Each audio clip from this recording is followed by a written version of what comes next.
राष्ट्रपति रामनाथ कोविंद ने आपराधिक प्रक्रिया पहचान अधिनियम 2022 को स्वीकृति दे दी है।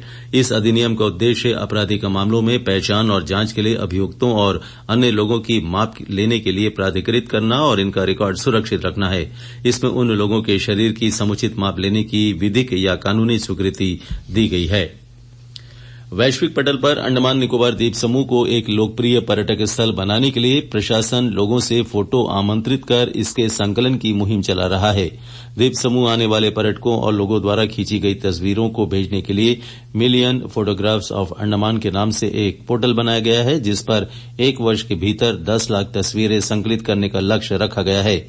लोग द्वीप समूह के विभिन्न स्थानों पर खींची गई अपनी बेहतरीन तस्वीरों को इस पोर्टल पर अपलोड कर सकते हैं, जिसके लिए उन्हें andaman.tourism.gov.in/million पर जाकर पंजीकरण करना होगा। पंजीकरण के बाद वे पोर्टल पर कैप्शन के साथ अपनी तस्वीरें साझा कर सकते हैं। प्राप्त तस्वीरों को अनुमति के बाद पर्यटन विभाग के सोशल मीडिया हैंडल्स पर डाला जाएगा। मासिक आधार पर चुनी गई सर्वश्रेष्ठ 3 तस्वीरों को नगद पुरस्कार भी दिया जाएगा। पहले विजेता को 5,000 रूपये और दूसरे एवं तीसरे विजेता को 3 तथा 2,000 रूपये की राशि प्रदान की जाएगी।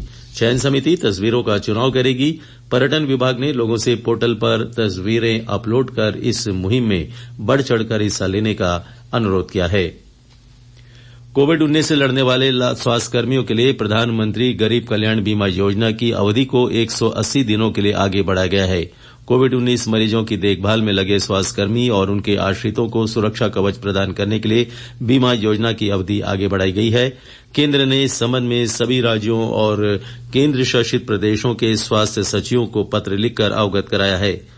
प्रधानमंत्री गरीब कल्याण पैकेज के अंतर्गत 30 मार्च 2020 को इसकी शुरुआत की गई थी, जिसमें सामुदायिक तथा निजी स्वास्थ्यकर्मियों सहित 22 लाख से अधिक स्वास्थ्य देखभाल प्रदाताओं को 50 लाख रुपए का व्यक्तिगत दुर्घटना कवर प्रदान करने का प्रावधान किया गया था।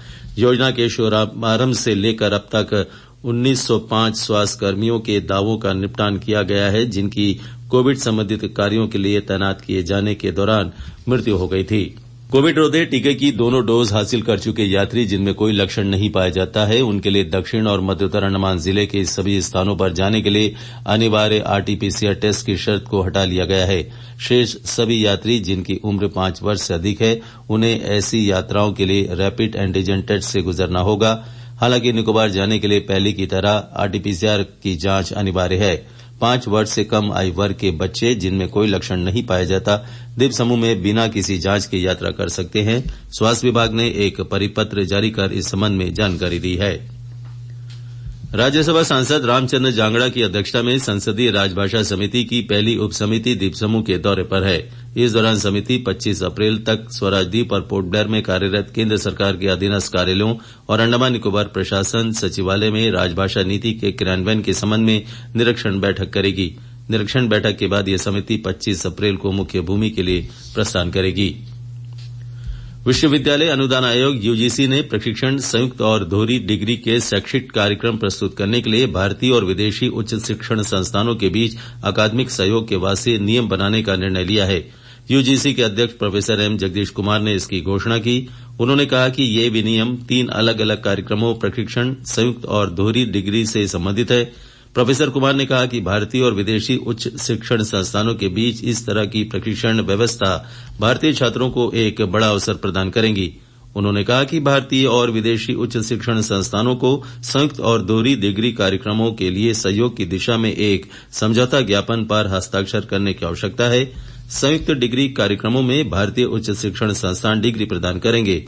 दोहरी डिग्री कार्यक्रम के लिए भारतीय और विदेशी शैक्षणिक संस्थान दोनों डिग्री प्रदान कर सकते हैं। दक्षिण अंडमान पुलिस ने कौलिनपुर से 35 किलो हिरन के मांस को जब्त किया है। पुलिस को मिली सूचना के आधार पर 2 संदिग्ध व्यक्तियों की जांच में उनके पास से लगभग 35 किलो हिरन का मांस और एक धारदार हथियार भी बरामद किया गया।